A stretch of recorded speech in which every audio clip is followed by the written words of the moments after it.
was that when I got to the food shop, they asked for my ID to identify and categorize me as a homeless youth under the poverty line.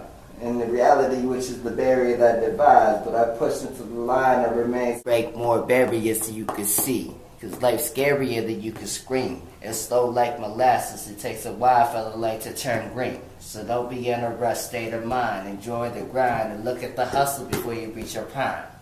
They said don't do this Ka Joog or other way. And just come in with something. Deeq and Abdi. I'm from Somalia, but I grew up in Minneapolis, Minnesota. And the Invisible Art I do is hip hop and poetry. I'll be at Invisible Arts on Thursday, and you can check me out. My one message to the people is that I am Somali, I am American, I am African American, I am black, but the one thing I am first and foremost is a human being. But you know what you're here for.